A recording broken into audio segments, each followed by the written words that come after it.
Bismillahirrahmanirrahim. Hello everyone, welcome to my channel Research and Analysis. My name is Dr. Kamran. In this video we will discuss how to understand Turnitin Plagiarism Report. So here you can see an example of Turnitin report, and I have opened this Turnitin report through my Turnitin account. So it will look like this. On left side you will see the text, and on right side you will see the overall plagiarism percentage and all the sources of plagiarism. Before going into the details of the interpretation, first let me clarify, because so many people ask about what the percentage of plagiarism is allowed. And so my answer is it may vary from institute to institute and also from journal to journal.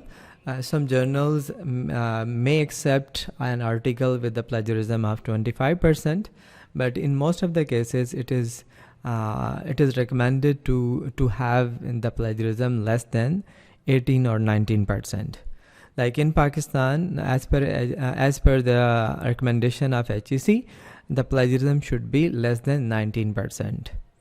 So it means that you do not need to reduce it further, because if you try to reduce this further and try to minimize it up to the 0%, then it will also create some problem. Because if you just try to paraphrase the different terminologies, which are very, very important, and after changing the terminologies, whole concept will be changed, and even the reader will be unable to understand the true meaning of the text, then definitely it's not a good idea. So that's why the institutes and the journals allow the plagiarism up to the 18-19% as or whatever the policy they have. So now just quickly move towards the interpretation part. So we were discussing that on left side we have our text, and on the right side all the sources. And here you can see some of the text is highlighted. Let me move on and see, and here you can see few of our text is highlighted, and there is a specific number you can see over here. What this means that actually the highlighted text means that this particular text is plagiarized. And what the number means that it is showing the source of this plagiarism. For example, if we just see the first line and it is highlighted in the blue and the number assigned is 10. So it means that if we are interested to see the details of this plagiarism, we need to see this our list, and here the number 10 is submitted to university.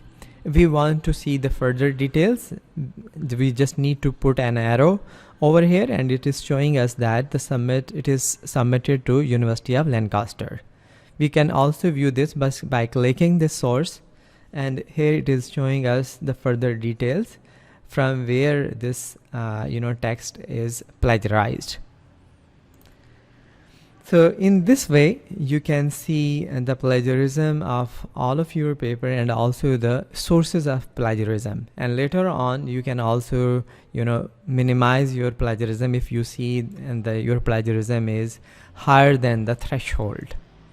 If you want to download this file, you just need to click this particular arrow, and from here you can just click this current view if you want to download the Turnitin file.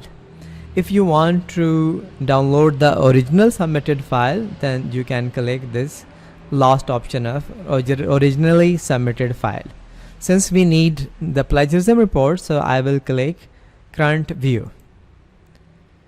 So now it start preparing download, and after that it will ask me the source, and once I will select the location, so it will be automatically downloaded. So now you can see this is the downloaded file which I have already done. So I'm just opening this particular file. So this is the downloaded file, and here you can see at the start here is all the details when the document was submitted, submission ID, file name, word count and character counts, and then is my article and also the highlighted part and If you want to see the source, so you can find it just in the end of this report. Whenever we are viewing the Turnitin report online, so plagiarism resources are shown on the right side of the report. But if you have downloaded the file, then you can find the details of sources just the end of this document. So in this report, you can see on a whole, the similarity index is 14%, out of which, the total internet source is 12%, 8% is from publications, and 4% from the student papers. If you want to see what is the highest plagiarism source, so it is showing us that the 3% is from this particular website, which is actually a journal's website, pbr.co.in, and the second major source was from etd.uum.edu.my. So in the same way, you can see all the major sources of plagiarism of your document.